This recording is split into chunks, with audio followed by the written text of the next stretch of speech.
Hey guys, how's it going? This is Erica with Not Your Average EDC, and we are finally at the point of no return. We are reviewing the Chris Reeve Small Sebenza 31 in S45 VN. But first, what are we flipping? You know we're not sipping anything because we're sober. But we are flipping now the 940! Woohoo! Yeah, so this will be August testing here. We started today a couple days early, but I had a good task for it at work, so I figured I would just go with it. So this will be for August, but for now, let's talk about the small Sebenza. What a journey it has been with this knife. So for those of you that are just tuning in now and maybe haven't been following, I tested this knife for 3 weeks. So this is the small Sebenza 31 in S45 VN blade steel. Let's get kind of a look at that. My camera's not going to focus because it's just not that great. But 3 weeks of testing this, and my testing is a little different than most people's. I call it EDC work testing. So my EDC knives, I'm working all the time, whether I'm literally at work or at home, I'm working, which involves a knife. So my job is carpentry and painting and landscaping and stuff like that. And then I go home and I have a homestead and we have some animals and a garden and a lot to take care of. So basically my knife is my main tool and I use it genuinely from sunrise to sundown. So this really got used a lot, and some of the things I used it for were cutting various things out of the garden, so fruits, vegetables, weeds, roots. If you're wondering why I didn't grab a garden tool, sometimes I just don't have time. Like if I have time, then I will bring the appropriate tools out to the garden. But sometimes if I'm out there in the morning grabbing the vegetables for the day and I see something that needs to be taken care of, I'll just use my knife. I don't care. And it's good for testing, in my opinion. What else? This was used as a scraper at work for numerous things. I recorded the scraping that I did with it. Obviously cutting everything, all types of packaging, all types of cordage, and man, this thing I used a lot for everything. So this knife, I enjoyed it. I enjoy the Sebenza. I enjoy the design. I enjoy the simplicity, the build. You can't necessarily go wrong with the design of the Sebenza. It's kind of one of a kind. There's a reason people are obsessed with it. It's just perfect. The design is perfect. The execution is where we start to get a little messy. So, as you know, we do still have up and down blade play. It doesn't bother me, but it is there. We do have a clip that when you grip the knife in a certain manner to cut a certain way, the pressure of the grip does move the pocket clip down onto the lock bar. It clicks like that. And you have to take it back off. And every time you grip the knife, it clips back. So that's a little frustrating. Aside from those two issues, I did not have any other issues. The blade steel on it, the S45 VN, is noticeably different than the 35 in terms of retention. So it will hold the edge longer, absolutely. I can 100% say that the edge will stay longer. However, I have concluded, as of the end of the testing, that I'm not the biggest fan of S35 VN or S45 VN. Are they good EDC steels? Yes, for the average person. But for me, I'm not really the biggest fan of them. And the reason being, you can get Here we go with the interruptions. This always happens. Excuse me for a second, and no, this isn't getting edited out because my life is crazy. Nicole, can you occupy the dogs? I'm recording. Thanks. What a life I live, right? What a life. It's always something. The dogs have attachment issues to me, and they cry when I'm not with them. Okay, so back to what I was saying about the knife, the blade steel. So what I have noticed with these steels is that they're easy to sharpen, and they are great for normal tasks, not pushing it. The S45 holds an edge longer than the 35, but they both leave room to be desired. I don't like that the edge is not toothy enough for me. So it takes a nice edge, and this will hold it, but it's not an edge that I necessarily like using.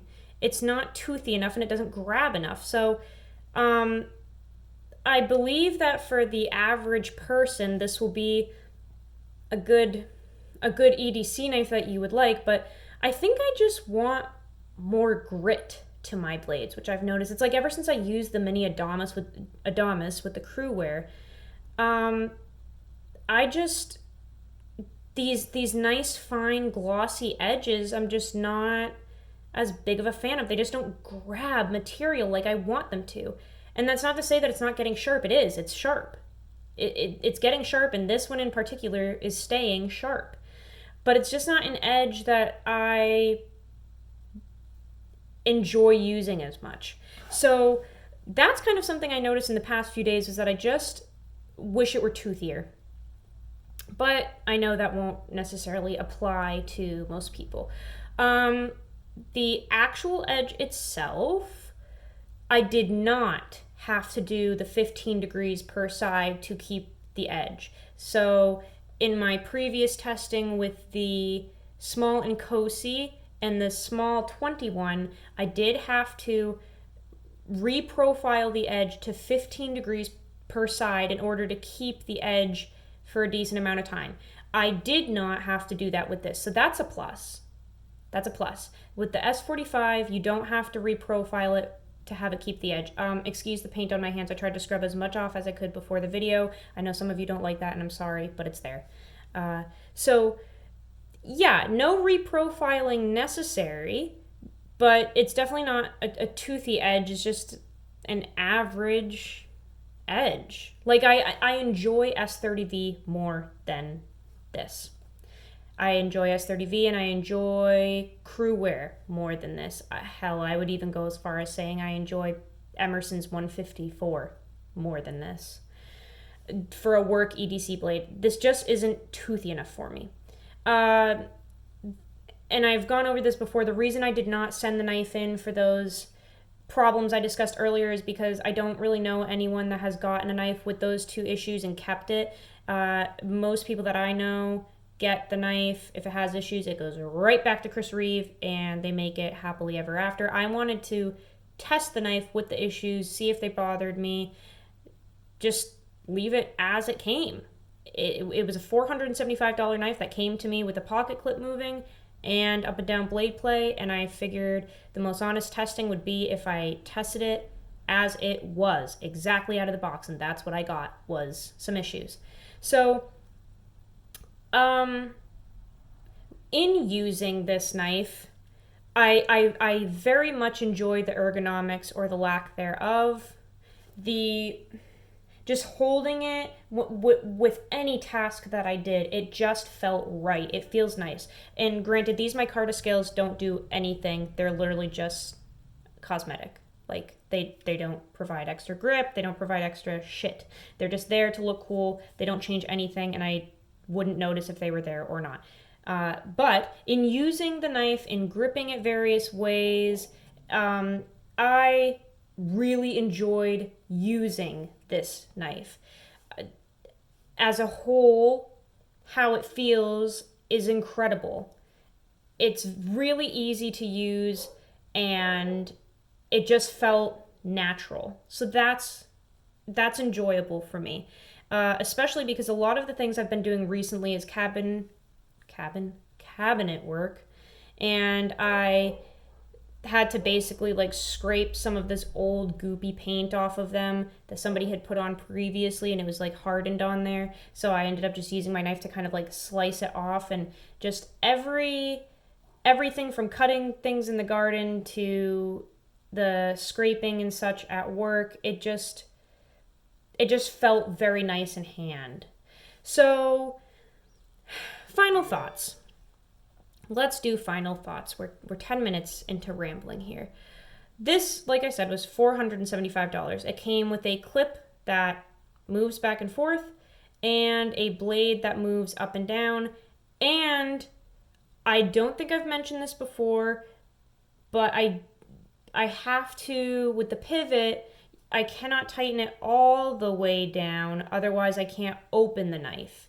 Now I believe, correct me if I'm wrong please, that you should be able to like almost tighten the pivot and have everything work the right way. Like it's not like a Benchmade or something or any other knife where like you have to adjust the pivot to get the blade to move correctly.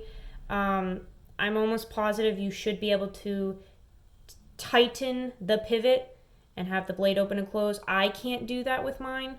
It won't open. So I'm not sure if that's another issue or not, but anyway, final thoughts. $475, is it worth it? No. Hell no. Are you kidding me? The only reason this is $475 is because of the inlay, and that's not worth $100 extra. Are you kidding me? It doesn't do anything. It just looks cool. It's not worth it to me at all. It doesn't do anything different. It doesn't make it shit rainbows. It literally just looks cool. So for $100 extra, some pieces of frickin' micarta, no, not worth it. Otherwise, is it worth it? Still, no. There's no way. I love this knife. I loved using it, and I wouldn't even mind if I had to use it another month. I don't think I complained once. But guys, come on. This is not the 21. This is not the 21 anymore. It is not worth the amount of money anymore because the quality is... It's not there anymore. The fact that the blade moves, the fact that the clip moves, I don't even think I can put the pivot in all the way like I'm supposed to. It just isn't at the standard that it used to be. It's just not. Like, this is not the 21, it's the 31, and it has room for improvement still. So I would not spend $325 on the standard model, and I would never spend $475 again on an upgraded one, ever. Not worth it, guys. Put your money elsewhere. I'm not shitting on Chris Reeve, and I'm not shitting on this knife. It's just like, if you want a work knife, when you pay that much money, I would not expect that. I wouldn't expect that. I wouldn't expect this blade to move a damn bit paying that much money. I don't think it's worth it right now, and I hope that they work on the issues and fix things and stuff gets better. I really do hope so, because I understand why people want to love this, and I understand why people do love it. I love my 21. Hell, that thing has a bent washer and it still drops shut. Like, literally the washer is warped because I got pissed off one day and like accidentally bent it. And I can literally disengage the lock and that blade just whoosh, closes. So like the 21, love it. The 31, we've got some work to do for sure. But like I said, I understand why people love this thing. It feels amazing. It looks amazing, and it wants to be amazing. Like, this poor thing wants to be awesome, and it just has some issues. So yeah, it's staying in my collection. It's a knife that I love. The problems don't necessarily bother me, and I will continue to use it. I'm not going to send it in. Like, when I'm done with all my testing, I will still use this knife. I'm not going to send it in. It just, like, at the end of the day, can I recommend this to the people that ask me about it, no. I would feel horrible if I said yes, go buy one, and somebody bought one and they said, hey, Erica, it's got blade play, the clip moves around, my pivot screws falling out. That's a big issue that people are having. The pivot screws are freaking falling out. I would feel bad if I recommended it. So that's the review. It feels amazing though, and if you don't care about possible issues that it could have, go get one. And if you're looking for pocket jewelry, then definitely go get one, because you may not even notice the issues. I bet a lot of you have the issues and you don't even know, because you guys baby these things, right? We baby them and we pretend that they're humans and that they can't cut a dang thing because they too pretty. But that's not how it works over here, because you know what we say. Use your motherfucking shit. See you later, guys.